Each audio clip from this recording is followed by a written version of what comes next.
I've successfully managed over 22 high-ticket clients in the last 4 years, and these are the only 3 strategies that you need in order to serve more clients with less work. Well, before I dive into my iPad here, let me address the elephant in the room. Why should you care about how you manage your clients, right? You probably just want videos on getting more leads, calls, and sales for your business. I totally understand that. But as you begin to scale, there is an operational complexity that comes with signing 30 to 50 new high-ticket clients every single month, making sure that they get onboarded correctly and making sure that they see the results needed. Because if you don't do that, then anything that you're doing on the front end to get more leads, calls, and sales is slowly going to deteriorate over time as your word of mouth starts working against you, because people say that you don't deliver on your promises.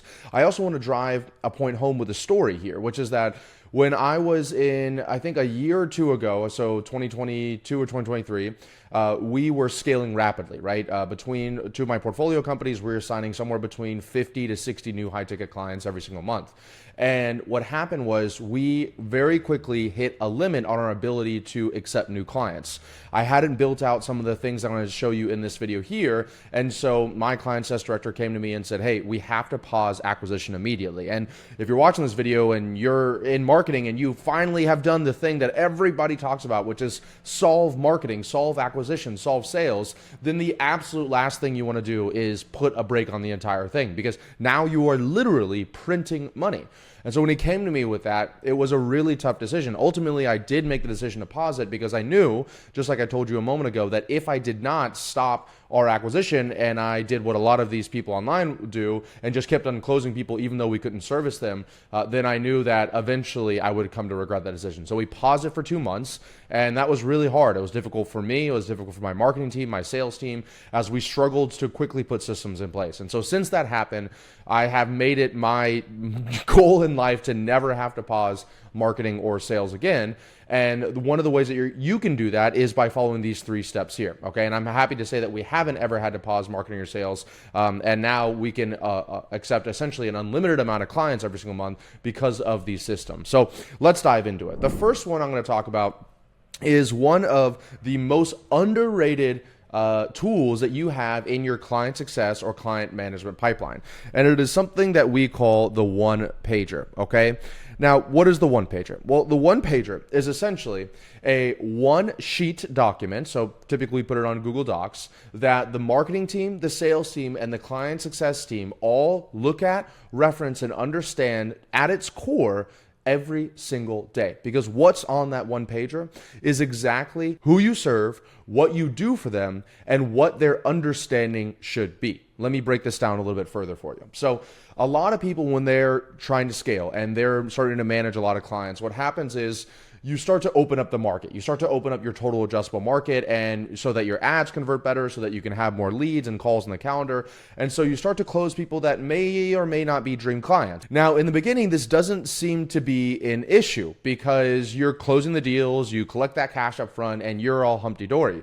The problem with it is that as your client success team or you start the fulfillment process, you start to realize, oh, okay, this person's not exactly who we serve, and so we got to do this few additional things that we don't typically do, and we got to kind of train them on this additional thing that they don't already know. And so your client says to do maybe 20% additional work, right? And so maybe that's not a big deal, right? You made some cash, 20% additional work, not a big deal. But the problem is when that starts happening at scale. Now, another one of those clients comes in, and another one, and now you're talking about 5, 10, 15, 20, 30 clients coming in a month where they're outside of what your typical scope is.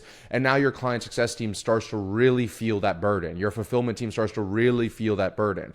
And so you're thinking, oh, we got to hire more client success managers. We got to hire more media buyers, more copywriters, whatever else it is that you do for your clients. You think, oh, we got to hire more service people in order to service them. But the problem with that is that you're missing the most powerful tool you have, which is the ability at the time of the close or in your marketing to make sure that you're only closing your dream clients. Now, why are they called your dream clients? Well, because if you are a business owner and you're watching this video and you were having a dream right now, and you could make most money in the entire world, but you had to choose one type of client to work with, the majority of you would know exactly who that person is, because those clients are the ones that complain the less, ask you the least amount of questions, and typically need the least amount of work, right? Because they're already like they already have a lot of it in place and they just need that one little thing to help them explode their business or whatever else, lose weight or whatever else you're helping them do.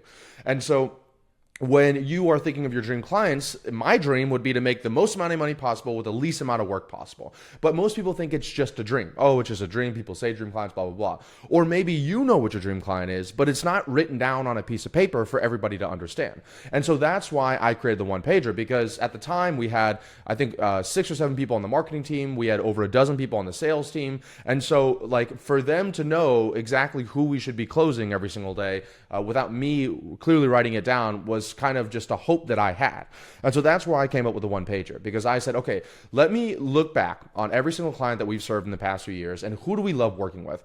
Who, first of all, becomes a booked call as quickly as possible. So we track how long it goes from a lead to a booked call. So what's this timeline right here? So when someone first gives me their information to when they become a booked call.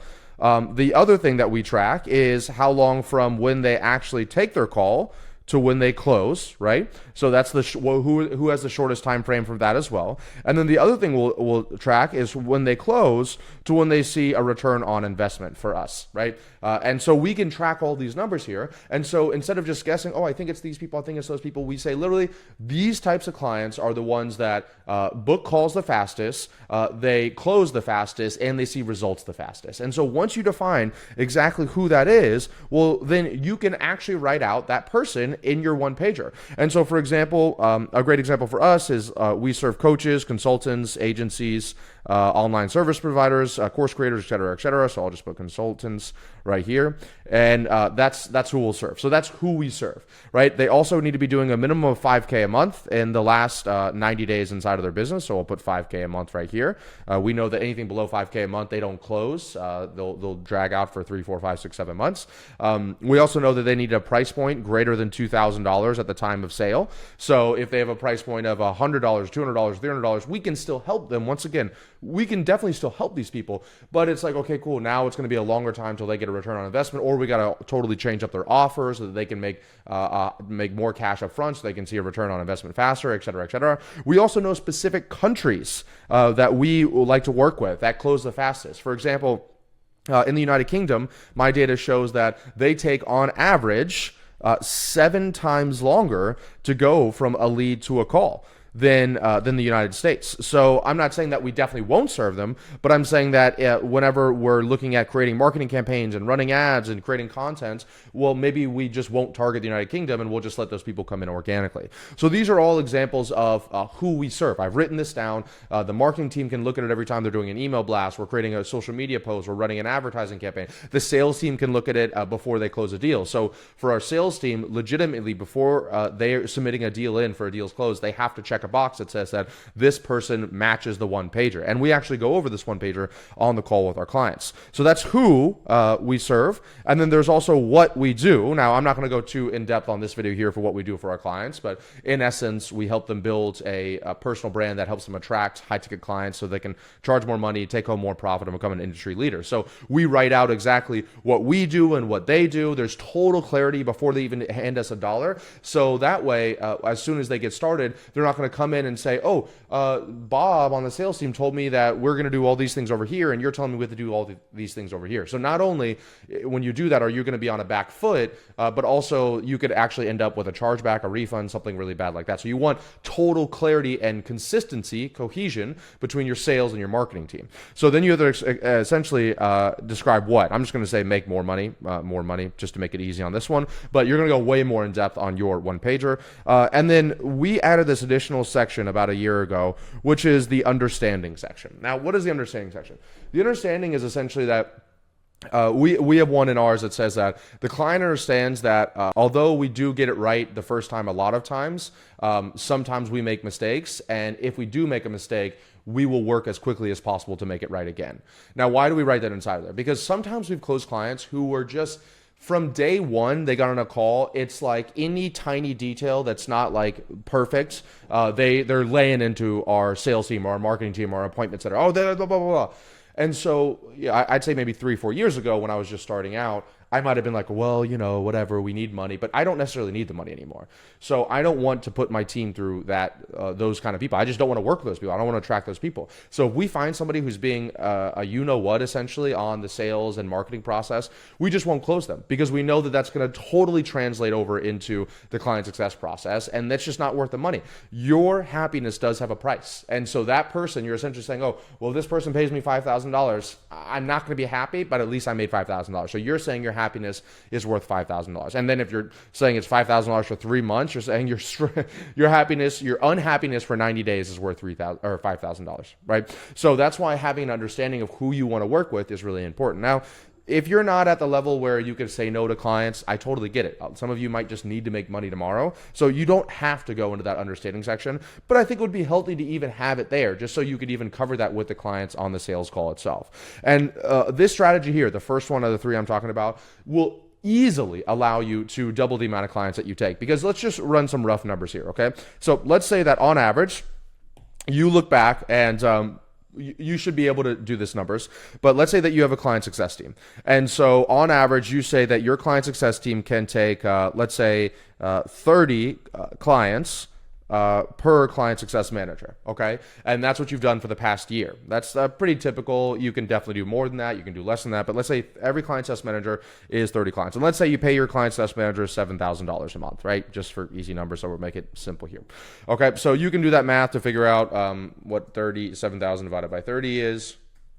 So it's essentially costing you $233 a month to manage each client. Okay. Well, if you do what I'm talking about here, well, what will happen is your clients will come in and they're your dream clients. And so they need way less work. They might just need 1 thing or 2 things done for them. They already have an understanding of what you do and how you help clients. Maybe if you're a fitness offer, maybe they've never, they've actually come into a gym before and they've worked out. I've helped a few clients with their fulfillment process in the fitness industry. And one of the things they were doing is they were going after people who've legitimately never been in the gym their entire life. So taking that person from essentially what is 0 to 10 is way harder than taking someone who's maybe gone to the gym. Maybe they were even in shape at one time, but they kind of fell off the wagon. That person needs more accountability than they do the entire oh, you need accountability and you need the full training. And just to kind of illustrate this, I'll just diverge for 1 second here. Let's say that this is 0 and this is 10.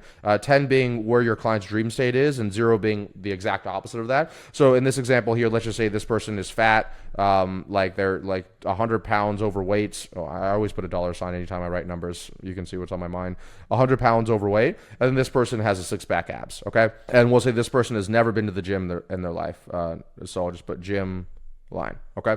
So when you're going on here, instead of going after these 0 people here, maybe you go after the 3s, right? And these people still have definitely a huge pain point. There's enough of a pain point for them to pay a high ticket price, but they have been to the gym before. They're only 30 pounds overweight, and they understand how to work out. So that's how that works out. That's why it'll be easier for you to manage 3s, because you just have to kind of do accountability with them, which is way easier than a 0, which is going to be people that you literally have to show them how to work out, how to eat well, and then you have to hold them accountable on top of that. So going back to our numbers here, it's not uncommon when my clients do this stuff for them to be able to increase the amount of clients that they can take by 50%. So we'll say per client success manager. So we'll say 45 clients right here, which is about a 50% increase from here. And so you're still paying $7,000 a month, except for this time, divided by 45, it's $155 a month a client. Okay. So, and then that can go up higher, that you could get to 55 or 65 or 75, right? And not only can you manage more clients, but you see more client results. You have more clients that see success, and thus you have more testimonials and case studies that you can kick back to sales and marketing, and you have more referrals that you can use to essentially have no cost to acquire, and those are the easiest sales ever. And so you're just stacking up the profits in your company, all by focusing on the simple one-pager. Okay, so the second strategy here is going to be something that I call the program roadmap. And you could just call it the roadmap as well here. And this is another simple concept, yet most people don't do it. So a roadmap is exactly that. It tells you what each client should be doing at every single step of the process, from when they start working with you to when they, quote unquote, have seen their success. They've seen their results. And if you're maybe running some kind of recurring offer where you don't ever stop working with your clients, then even just having like some kind of roadmap of what they should do from when they get there for the next 30 days, 60 days, 90 days is critical to managing more clients. And just like I talked about a second ago with the one pager, it also helps with sales and marketing, because if you can show a new prospective client on the sales call, hey, as soon as you pay me money, this is what's going to happen. This, and then this, and then this, right? When you can show that, that means that, for example, for us, as soon as we close a client, even before our client success team has had their onboarding call, which we try to do within 24 hours, the client can start getting the things done that needs to get done so they're prepared for that onboarding call. I can't tell you how many service providers that I personally worked with, whether it's agencies, content companies, whatever else it is, where I close the deal and it's been all great and fantastic up to the point that I pay them the money, and then I pay them the money and they're just like sending me text messages like, yeah, can you send me this doc and grant me access here when you get a chance? And then like it's been 7 days and nothing's happened yet, and like, oh yeah, book a call on my calendar, and it's all very haphazard. And I'm like, okay, well, it would have been great if we had done this all from day one. And also that time to return on investment, that time to ROI is really critical. And that whether you're helping somebody get in shape or you're helping them make money, there's still, everyone thinks in ROIs, return on investments. And so you should have a roadmap of the first 1 day, 7 days, 14 days, 30 days, 60 days, 90 days, whatever makes the most sense for you. And so we use a software called Lucidchart. Many of you guys have seen me cover them in some of my other videos here. And so essentially what we do is we say, okay, for example here, this is when you become a client. So this is what you should do first. This is what you should do second. This is what you should do third. And just by saying, so let's say you need to book your onboarding call. You need to accept your Slack invites, okay? And so all these are super simple, but it's funny because a lot of people miss them. And it's funny because you think when someone pays you money that you're their main focus and they're ready to work with you. But we all understand that everybody else has their own lives. They have a million other things that they're working on right now. And so it's very easy for someone to get kind of lost in the fray, and they forget they pay you money and then they got to do 3 other things the next day, and then they forget what the next step is.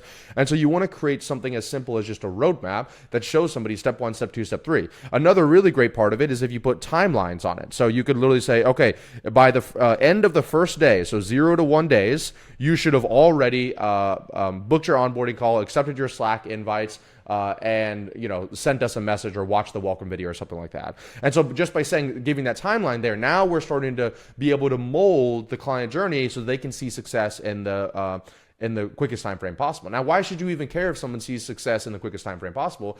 Because that fast return on investment is going to allow you to get case studies, testimonials, get referrals, but I think even more importantly, as you start to get a little bit more advanced, it allows them to pay you more money. So I'm not going to talk about who, but there's a pretty famous person that we all know, and he has an offer, and they charge $16,000 for 16 weeks of work. And so they would charge $1,000 up front, then they would wait 14 days, and then they would charge $1,000 a week for the next few weeks after that. And so that 14-day gap from when they first paid to when they made that next payment, their average client saw a full return on investment of the full $16,000 in those days there. And so that 14 days essentially allows you to have your clients, you're making your clients the money they need to pay you back. Okay, so how powerful is that? If you could legitimately, let's say you wanted to charge something for $20,000, you only need your clients to pay you $2,000, and then you make them the additional $18,000 before the next payment is due. Okay, now these are some extreme examples. You might not be doing that, and you might not even be in a money-making offer. But the idea behind it is that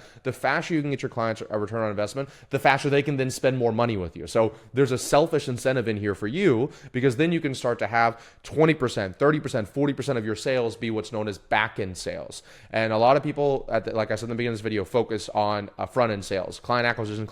I want more leads, calls, and sales, high-ticket clients every single month. But the problem with that is there's a lot of work. You got to warm them up, et cetera, where if you actually get your current clients results, then those people can ascend. And so for us, it's about 30% of our cash every single month comes from back-end sales. And these are way more profitable than the front end, because I don't have to pay the sales commissions. I don't have to pay the appointment center commissions. I don't have to pay the the cost for ads. I don't have to, there's less work going to be involved because they already know how to do a lot of stuff. And so you really want to set yourself up for success by using something like a roadmap.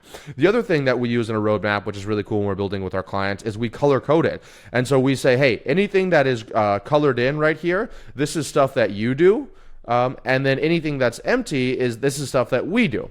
And so we'll say, okay, so you need to, for example, book your onboarding call. You need to accept the Slack invite, but we're going to,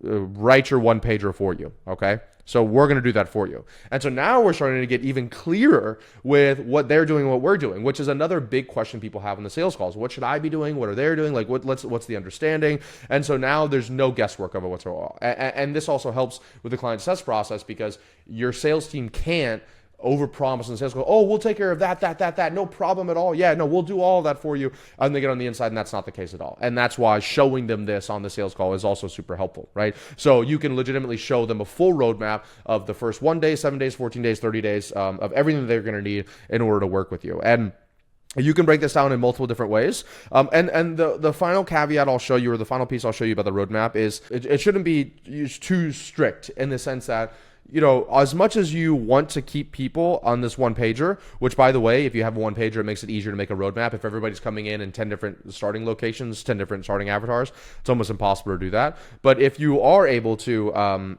have them at least somewhat narrow, well, then you probably just have a few varying degrees. And so let's say, for example, one of my first things was that you'll create a one pager, which isn't for ours, but just to give you an idea, like, hey, we'll help you create a one pager. Well, what if I was closing clients, they were coming in and they didn't have a client success issue. They had more of a sales issue. So the first thing I say is client success, and you have to do that. Well, then we're focused on the wrong thing, and then we're going to have a longer time to return on investment. And so that's why you don't be too hard and fast with like, oh, you have to do these steps first, because then people will start to feel like a conveyor belt. But an overall guideline will be really critical to being able to scale and manage more clients with less work. Okay, the final strategy I want to show you so that you can scale your client success and your client results is going to be what I call the hybrid offer. Okay. This is something I coined 2 years ago at one of my events, Scaling with Systems Live in Miami. And it's kind of taken hold really strongly in this industry. And the idea is this, kind of going back to what we talked about previously, as you scale, as the market gets more sophisticated and more competitors enter into the marketplace, it becomes very difficult to say, hey, it's a do-it-yourself offer, or hey, it's a done-with-you offer only, because first of all, people are lazier and lazier, and second of all, it's difficult to compete with people who do totally done-for-you stuff if you just do totally coaching stuff. The other element of it is that when we do our offer, there are certain what we call sticking points that no matter who the client is, no matter what our one pager says, they always come in and they have issues with it. They always have a hard time setting it up. So a great example of this for us, for one of our previous offers was the Facebook pixel. No matter who they were, what they did, no matter how much ad spend they've ever spent, everyone always had a hard time connecting the Facebook pixel to their ClickFunnels account or their Go High Level account or whatever else it is. And so you could probably identify, if you were to create this roadmap, this is why we create the roadmap first, you would probably be able to identify there's probably like 2 or 3 areas here, like maybe right here, and there's another one here, and there's another one here, that are known as sticking points. And so many of you watching this, you are either, what I see, you're either on this spectrum, you're either like a do-it-yourself, done with you, or you're a fully done for you offer, where you're just like, hey, we'll do everything for you, okay?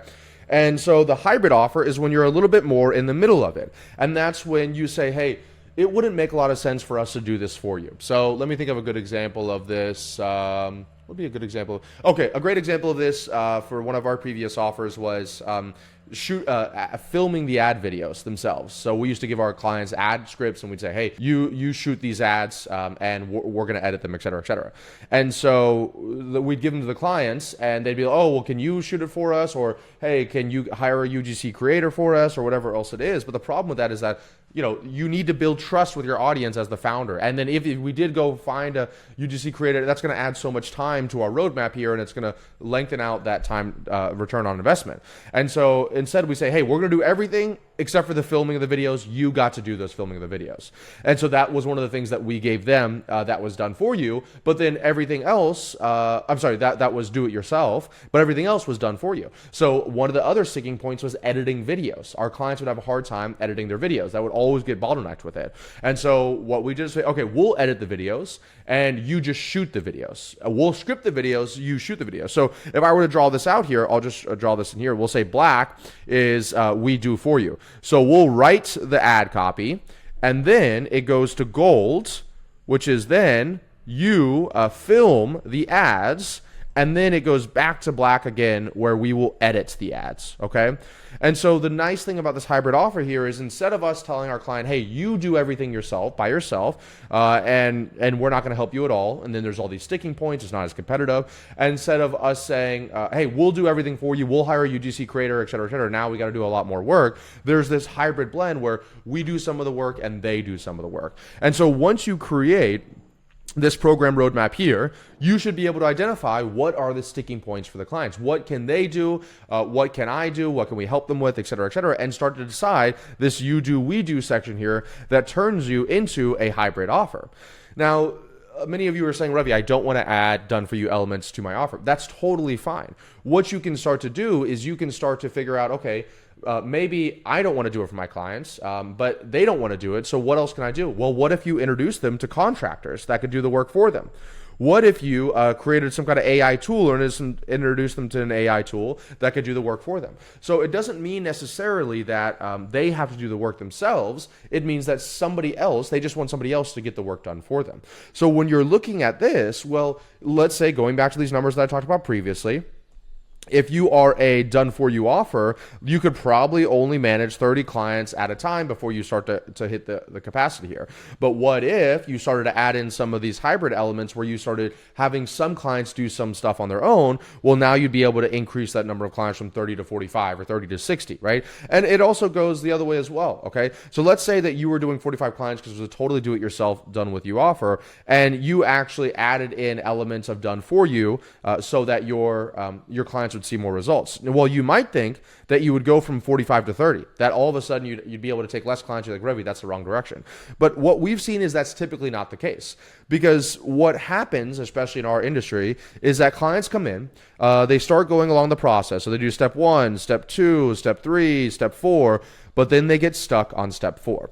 And so you have all of these clients, 2, 3, 4, 1, 2, 3, 4, all of these clients that are all stuck on step 4. And what happens? Well, you have to keep on managing these clients when they're on step 4. Come on, let's go. Let's push it forward. If you're in some do-it-yourself and done-with-you offer, guys, let's go. Like you said, you do it last week. Come on, let's move it forward. And so those people keep on piling up. And so it's 5 clients, 6 clients, 7 clients, 8 clients, 10 clients, and then all of a sudden you have 20 or 30 clients in this one stage stuck here. And because they're stuck there, you can never move them forward. And because you can never move them forward, you can never make more money from them. You can never graduate them, et cetera, et cetera. And so you have to start going from being able to manage 45 clients down to 30 clients, down to 20 clients, because all of your clients, I guess these are new clients, I should say, all your clients are never graduating. They're never ascending. They're never seeing the results that they need. And then, of course, that hurts you back with your word of mouth when you're trying to close new clients coming in. So it almost seems weird to say, hey, let's offer some kind of AI tool or contractor or done-for-you element of it,